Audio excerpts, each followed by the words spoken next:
Hi folks, welcome to How It Works with Holger. This is part 2 of responsive data tables, and today we're going to add an actual TMS WEB Core project that will use StellarDS IO. That's the new database solution for your TMS WEB Core projects, in particular not only for TMS WEB Core, but StellarDS provides you with a backend. If you don't want to create a web service yourself, you can build your data using principles that you're used to from relational databases for years and years, and you can apply those principles with StellarDS, and it makes it integrating data into your TMS WEB Core applications really simple. So let me give you a brief introduction to StellarDS first, so you see how I created the data and the data tables in more particular for the example that we're going to create today. And then we're going to integrate that data source into a new TMS WEB Core project. You'll find StellarDS under the URL stellards.io, and I will log in to my account right here. And I'm not a robot, nope. And I have to answer some questions, what bicycles are in this case. So you see TMS put high priority to making things really secure, especially if you live in countries that have data or strict data privacy laws.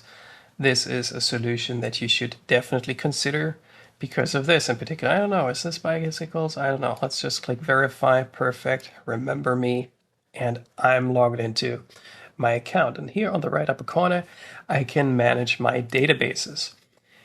And I don't really want to look at the databases of my project.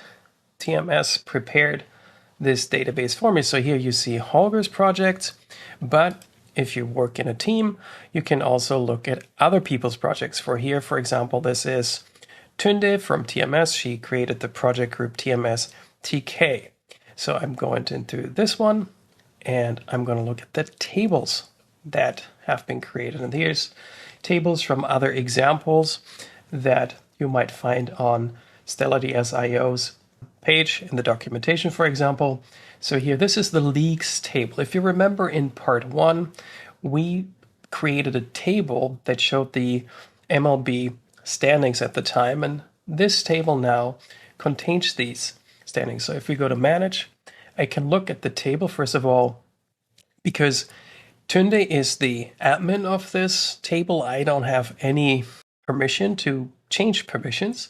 So this is a very good use case, how it would look like if you work in a team and you have an administrator that creates tables, for example. This is the view if you don't have any permissions. And if I look at the data, I see the different fields, and these should look familiar because when we created the example, we had like the team name, the number of wins, losses, and now online you can do a lot of things. You can search inside of your data, and you can also page through the data. So this is all hosted by StellarDS, and everything is provided with the ability to use components in TMS WEB Core that make it really easy to integrate. So looking at the documentation, we find that, for example, you can use the TMS FNC Cloud Pack to access these databases, or you can use TMS WEB Core, and there's even integration for Python, and there is also a Swagger API, meaning TMS gives you access to the web service API that they use themselves for the TMS WEB Core and TMS FNC Cloud Pack integration, but they allow you to access the real API to access your tables, your projects right here. And this gives you full access to the tables and the data that is stored inside of your StellarDS projects. The easiest approach that we're going to use, though, is using it in TMS WEB Core, and we're going to use controls that are being provided as part of TMS WEB Core now. And with that, we can use the TWEB dataset components, or it's derived of TWEB web dataset. It's called TWeb Stellar Data Store client dataset. And this encapsulates something that you as a Delphi developer have been introduced with right from the start if you've been a VCL developer.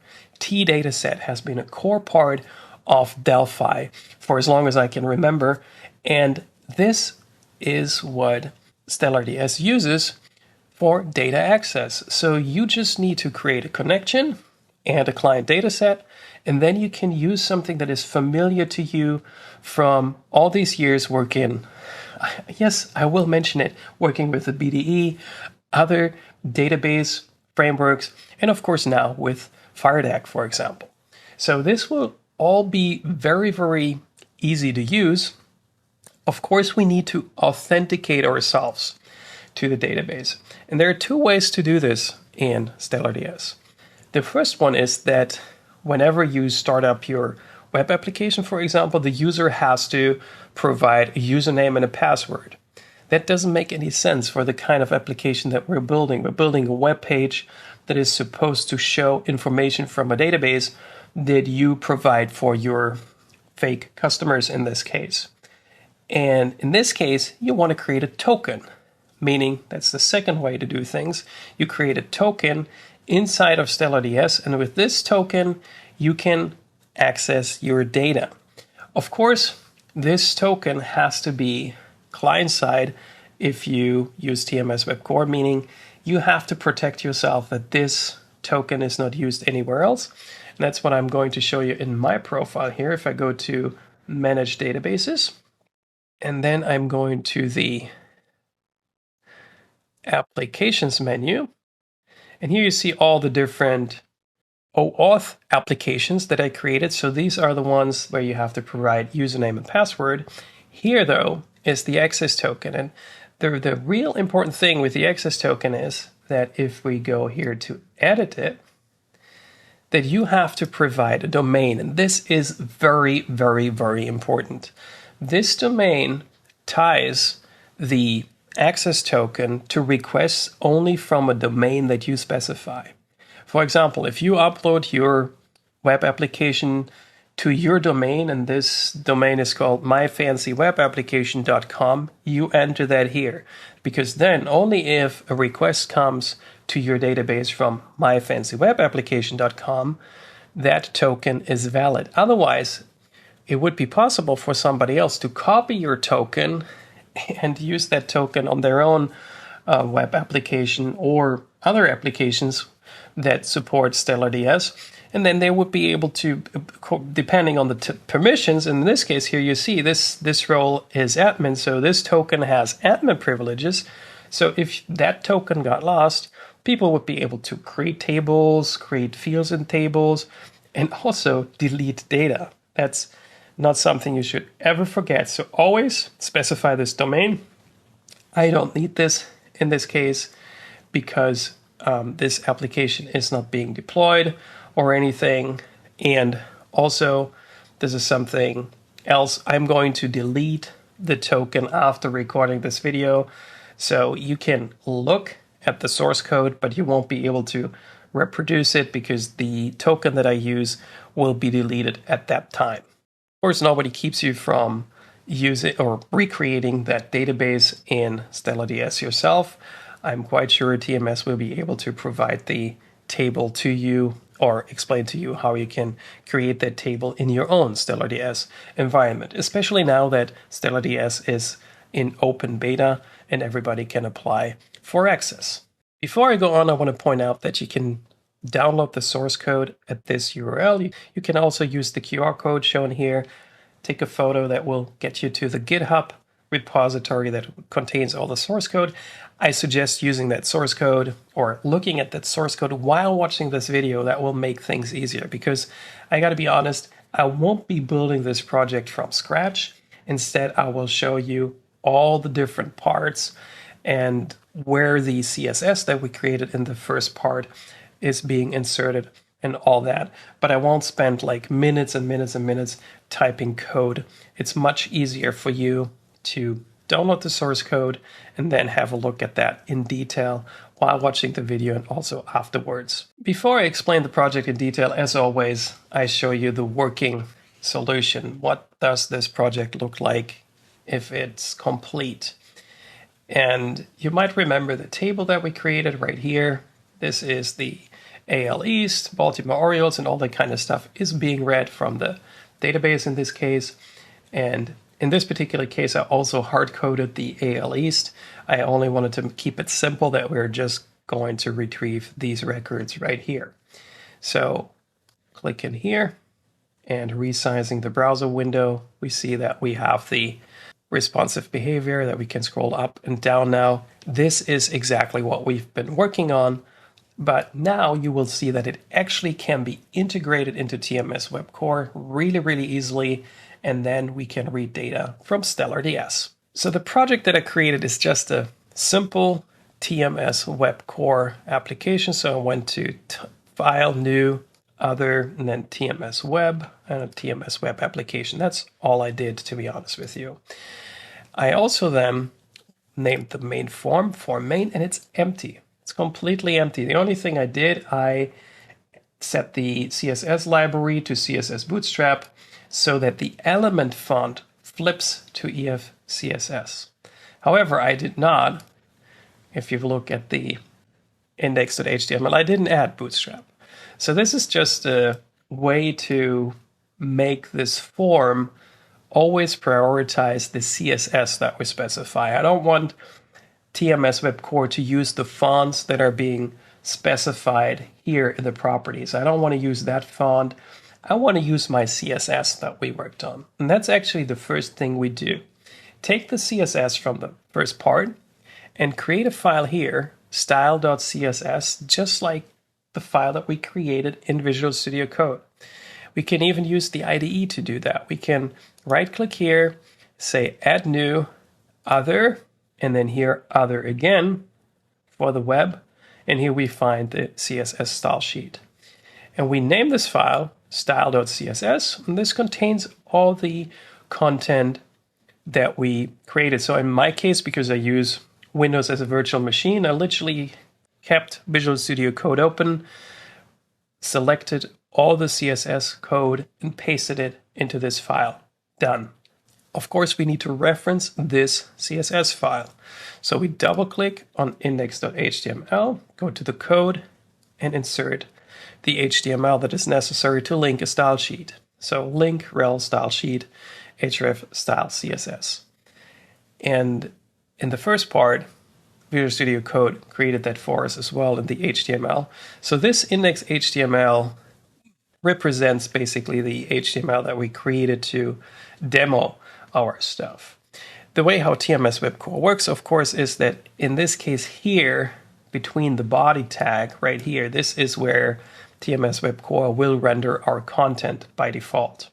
I changed the title of the page, named it responsive table example, and that's all the changes I made to the index.html. And with that, we created the first page, of course. When you create a project, you also have a first page in your project. I didn't name it Form 1, I named it uForm main. And then I implemented two events by going here, the onCreate event and the onDestroy event. And I see there's even something I can improve here. The name of the form should be Form main and not just Form 1. Another bug fixed. And with this, in these two events, I create the component that will render the table in here. And that's what we are going to look first. I've shown this in previous videos, that how you can create dynamic tables. I'm still going to give it great detail, and that's what I'm going to start with. So I created a class. I call it T responsive standings. This is just my name. You can call it whatever you want to call it. The main thing is that we have to use a data module which will contain the StellarDS controls. And this data module is stored in a field. And I define it as T database controller. Where does this come from? Well, that's the database controller right here that I added using right click, create new TMS web module. And on this module, right here, we find only one single component. And I'm going to explain that in great detail. This is the TWeb Stellar Data Store client dataset. That will provide the data. The nice thing is, don't look at the other code. Just have a look at code completion for 1 second. If we go here and I type standings dot, this is literally what you're used to from other database controls, because you have next, you have first, you have previous. You don't have previous? Prior, sorry. Prior, of course. And EOF, end of file, to basically determine loop through all the records. All that is there. It's really a real T dataset inherited class. So with that, before looking at this, I would like to show you the responsive standings, how that works. We need a reference where we want to render our content. And we also need to know when our data set is open. That is very, very important.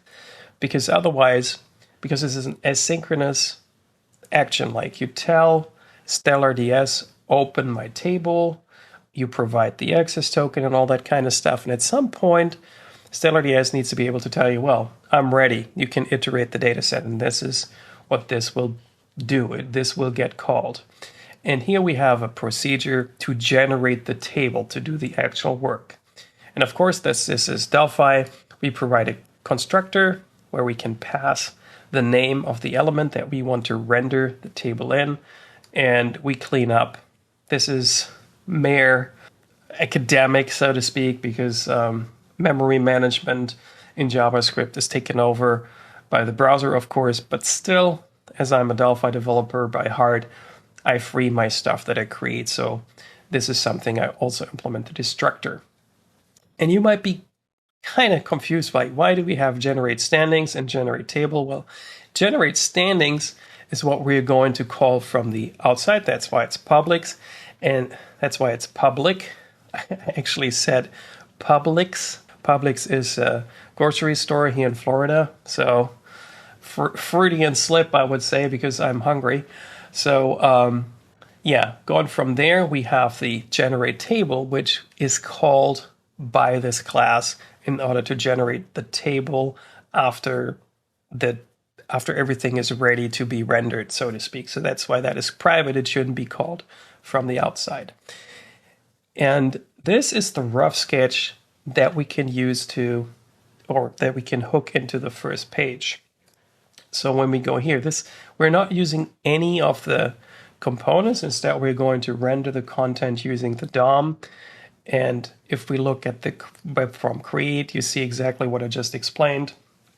I have a reference to the T-responsive standings, which is this class that I just showed you. And in there, we have the create constructor, or we call create with table container. Where does that come from? Well, we go into the HTML associated with our form, and that contains nothing but the HTML, the body that is supposed to be rendered for this particular page, and then we have the div we call the class wrapper, and this should ring a bell because that is something we defined in the CSS previously. If we go here, wrapper, right here, so that means we push this in the middle, and it has like a size of 900 pixels or 100% minus 3 RAM. Again, the first part is essential to understand anything about what we're doing right here, because this will look like Bohemian villages, to put in a German proverb here, if you haven't watched the first part. So going back to the page, we have the wrapper, and this gets the ID table container. So this is where we will render the table. Let me just show you the page, how it looks like when we don't do anything. When we, for example, take this away and then just start this. This is what the page looks like. We're not rendering anything, so the page is just empty, okay? And then I call generate standings.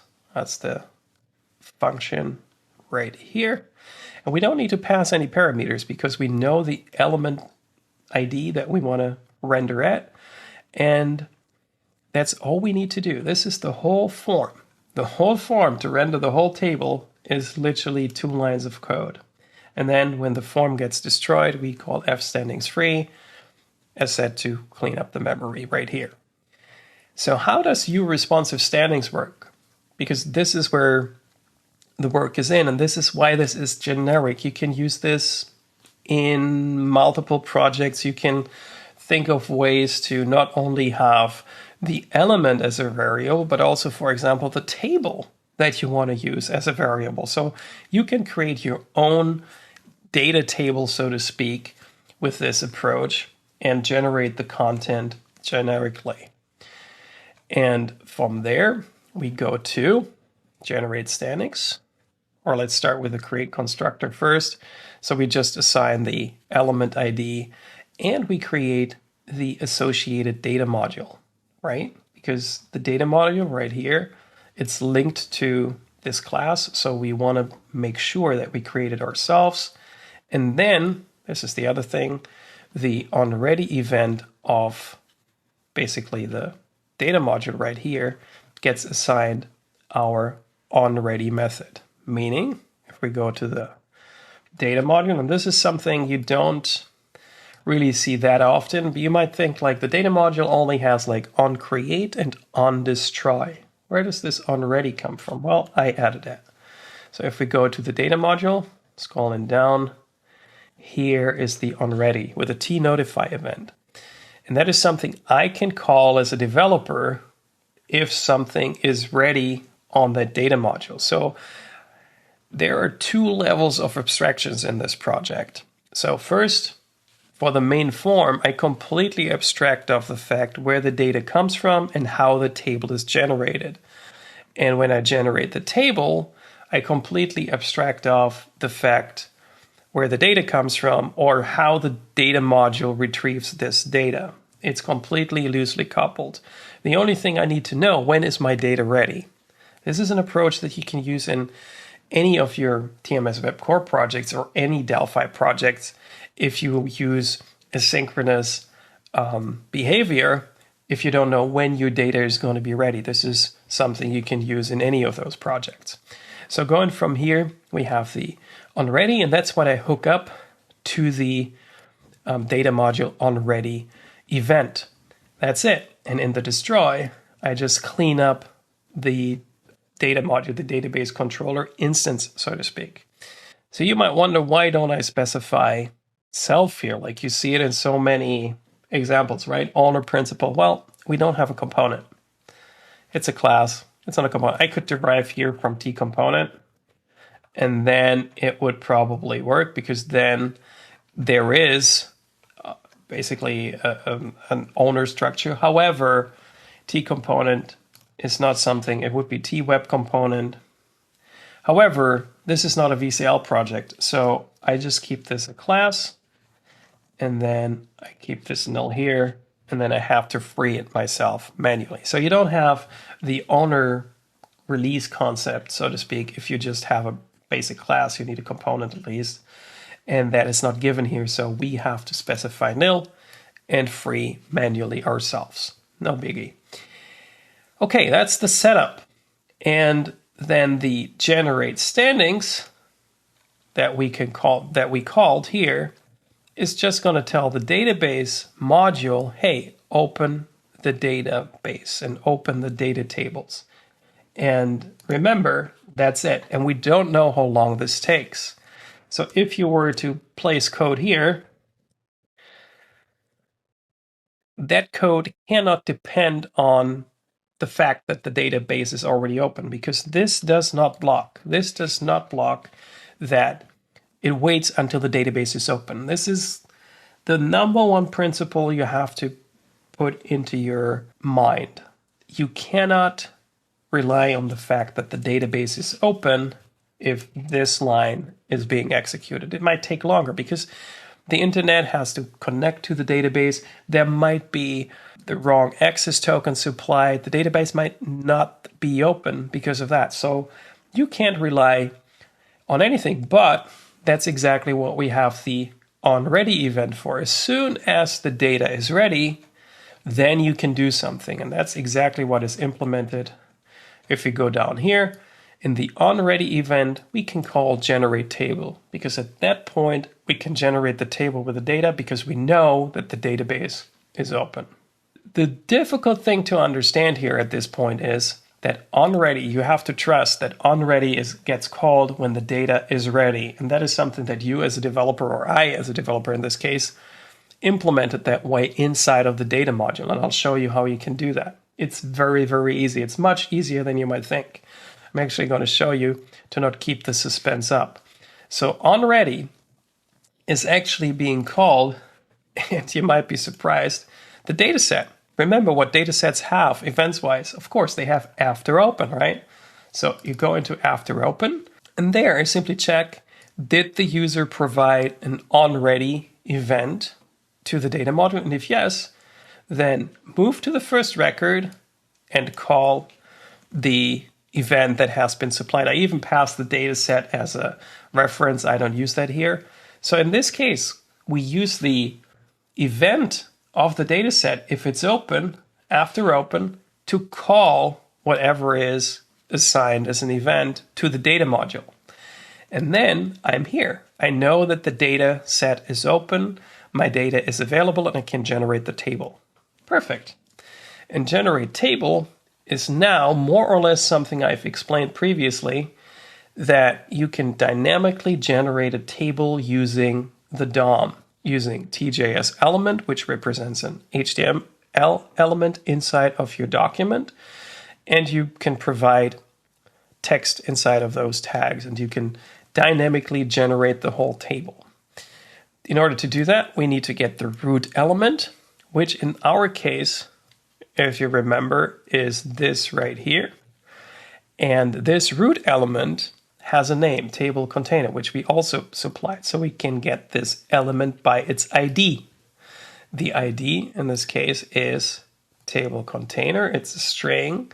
And where did we use that? Right here. Yes, in the main form we said like T responsive standings create table container. That's the name. We passed that in there. And then we have a reference to this element. And if we misspell this f element ID, if we misspelled the string, the lroot will be nil, and then we exit. We don't generate a table. Okay? We just bow out. Otherwise, I can also just, for your entertainment, I can always use console log, and then I can log this lroot. Okay? And I can, because console log can log anything, honestly, even objects like this one. If we then go with F12 to the console, we see here that we even get the correct sequence. I have a statement in my data module that we're opening the data, that after open fired, and then in the other one, hey, you got notified, and here is basically this line of base where we see this element right here. And this is the element that is our root element, div class wrapper, right? The crazy thing with web browsers is that these logs are actually live, meaning this element gets filled with the information that we generated in the code. So this is not just the state that we had when this code was run. No, it actually is alive. This is crazy to think of as a Delphi developer, where if you log something to the console, it's just a string. Not so here in the web browser. This is actually a reference to the object. And as you see here, lroot is the root of the whole table. Literally in the end, the whole table will be in here. And that's what we generate. We generate the table, the caption, the t-hat, and that's what we saw in the first part, where I had this HTML here, and you see on the top right here how these all fit together right here. And then here, for each row in the table, I generate a line right here, tr, tr, tr, tr. And then these tags are closed, and that's it. And that's lroot. So even though, let me just repeat this, even though I've logged this before the table is even created, this is a live object inside of the console log. So this is actually very confusing that with objects it's get updated. This isn't true for primitive types. For example, for if you have here lint, for example, integer, and you do lint is 42, console log lint, and then you do lint is 11, you might expect the same behavior, that it now flips over to 11, right? But it doesn't, sadly. That it stays at 42 because it's not a reference data type, it's a value type, you know, just like in Delphi. It won't flip. So right here you have the 42 and not more, okay? So, however, if you have an object, that thing lives. So here again, if we look at if we go, oh, I took it out. Okay, that's a clear difference to logging objects on the console. And now the table generation is something I've explained in a previous video before. So we create the element, the table element, and we assign that to a JS element. All these are JS elements. And if TMS WEB Core would support inline variables, I would always do it like this. I mean, there's really no reason to declare those up top. It doesn't make the code more readable, but sadly, the PAS2 JS compiler still doesn't have inline variables, and I doubt it will ever get it, but if it had, it would make this code much more readable because you wouldn't have to scroll up all the time what these are. So these are all TJS elements. So ltable, document create element table, and then the caption, document create element caption. The caption inner text is Major League Baseball standings. I literally recreate the document that we created in part 1, the HTML document, so to speak. Let me just show you the table so we're on the same page. Let me move that in here. There we go. So you see we have the table, the caption, the t-head, tr. That's what we generated the last time. So I literally copied this right here because that's the t-head and made that part of a row. So I created the t-head and then the inner HTML, not the inner text. Big difference. Okay, so you can specify HTML, and TMS WEB Core supports multi-line strings. So I can simply paste in the content from the HTML document right here, like this. I literally copy pasted it from the Visual Studio Code window into my source code right here. That's what I did. And then we get the t-body, which contains all the different rows. And what I did as a step in between, and I'll explain this in detail, I created a t-standings item for each of the rows in my data table. So what I do here is I say, as long as you have a next item, put it into L item. Okay, that's something we'll look at in a second. So assume that in L item, we have the data from the table. So I can create a new row, L row, and then set its inner HTML to the same thing that we had in part 1 here. So this is literally our row right here. So I copy pasted this and just replaced the actual hard-coded content with format specifiers. So you see I used the format function, you know it from the VCL, and then %s for strings and %d for integer values. And then I used here the L item team, wins, losses, and I named them precisely as they're named inside of the database. You'll see it in a second. One particular thing, signed string, I made sure that the string, if it's positive, it gets a minus, and if it's negative, if it's positive, it gets a plus, and if it's negative, nothing will happen to it because the database doesn't show the plus because it's an integer value, but I want to show the plus in the table. So if it's a positive value, I add the plus, otherwise the minus is already there. And that's it. I append this to the body, L body, again is the element, the HTML element, T body, and then I add the row to it. And in the end, in reverse order, I add the caption to the table, I add the header to the table, and I add the body to the table. And finally, I add the table to the root element. And that's it. Now we have all the information in the browser.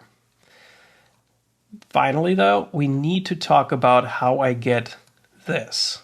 And that's really, really easy because of StellarDS.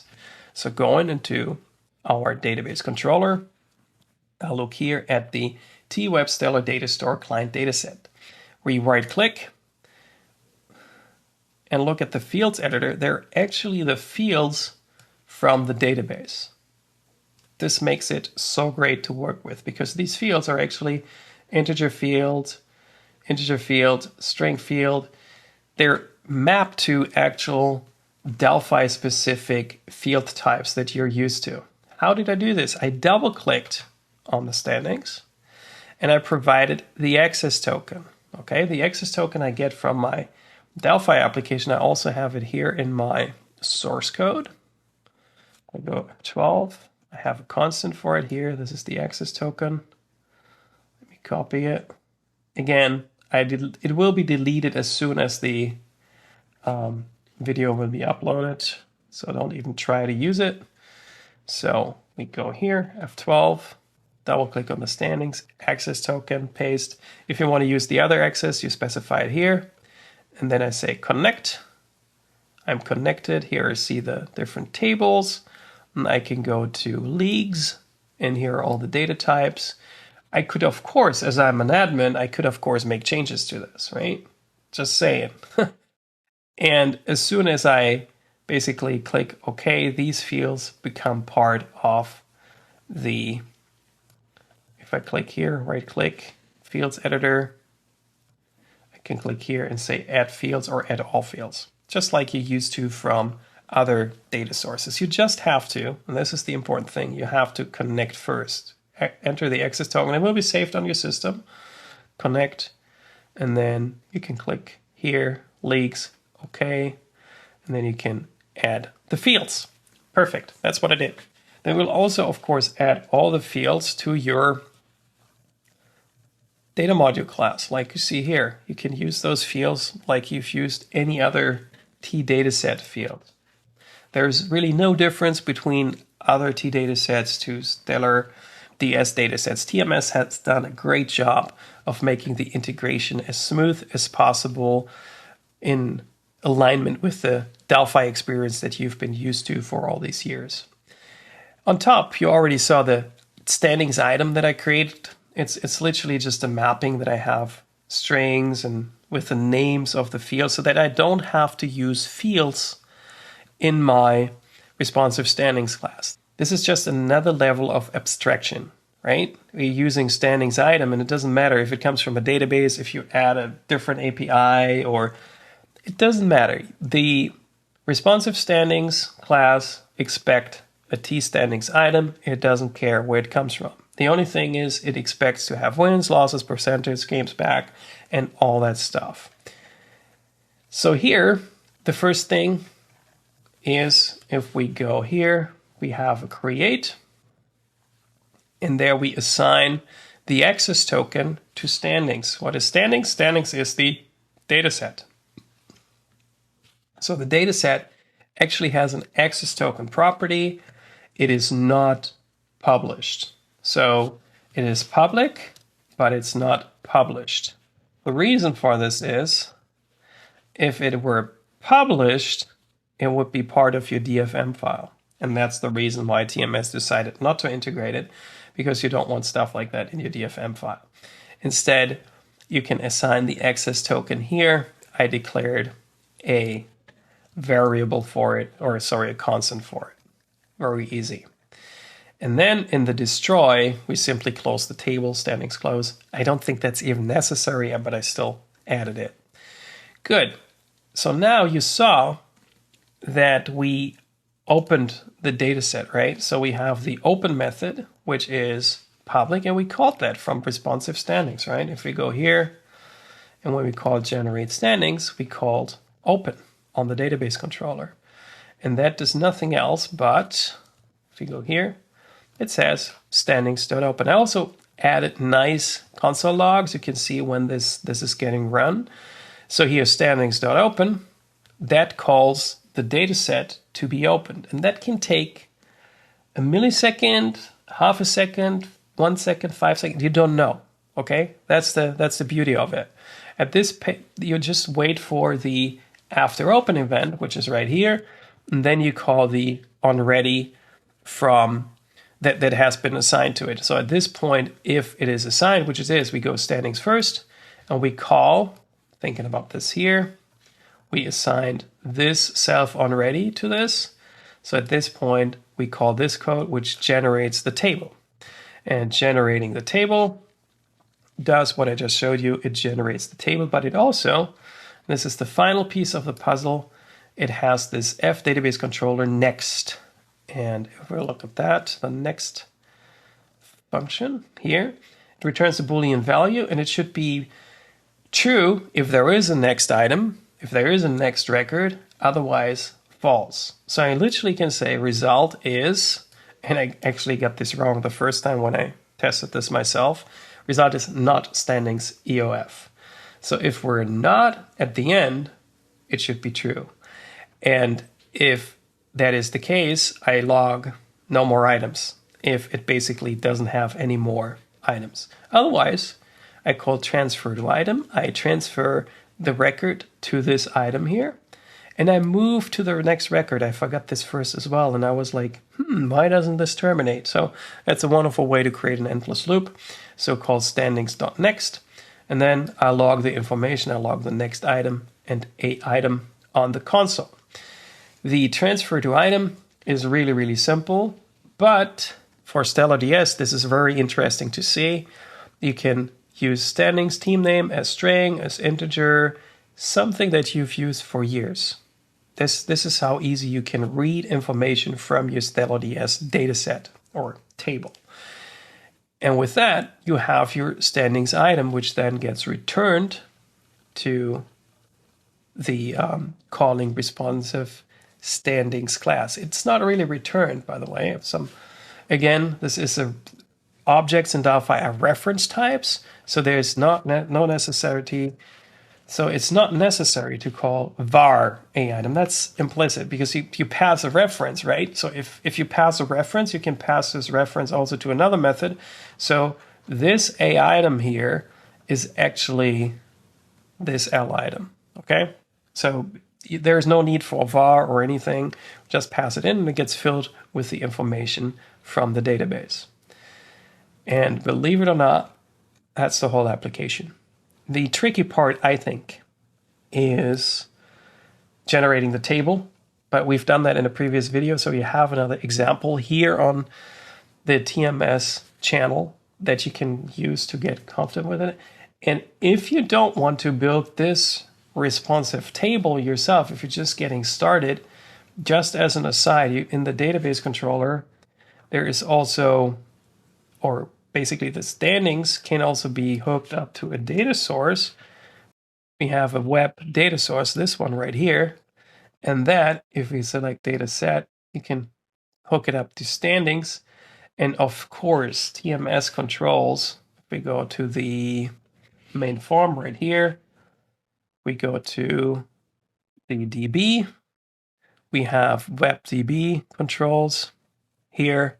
So for example, you could take the web degree grid, and then here you have the data source property right here somewhere there.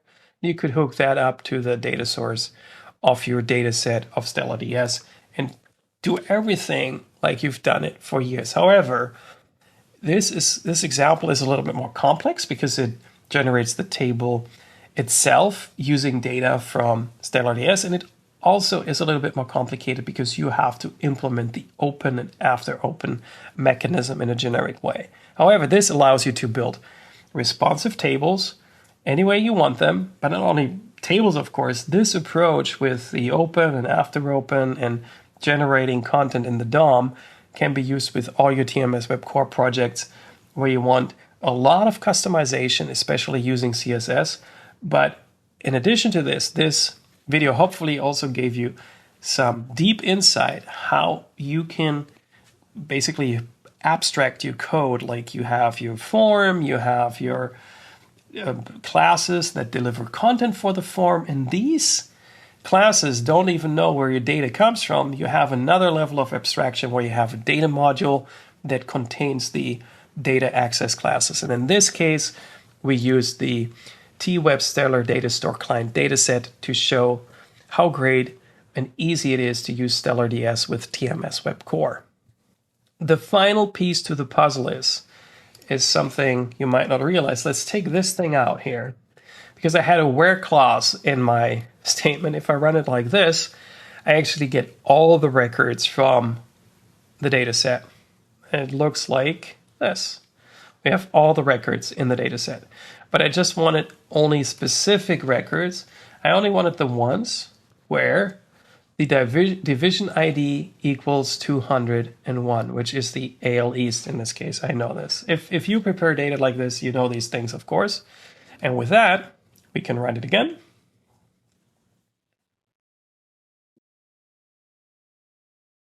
And then we don't need any particular order because the data set is already in the right order. Of course, if you needed to sort, you could sort, of course, by the winning percentage. Okay, that would be also possible that you add that as a sorting criteria. With that, this project is concluded. Again, if you want to look at the source code, this is where you'll find it. I really, really appreciate any comments you might have here on YouTube. Also, please give us a thumbs up if you like this content. And in particular, subscribe to this channel to stay updated on all of the upcoming videos about TMS WEB Core and other great TMS products in the future. Thank you so much for your interest. Take care. Stay safe. Bye-bye.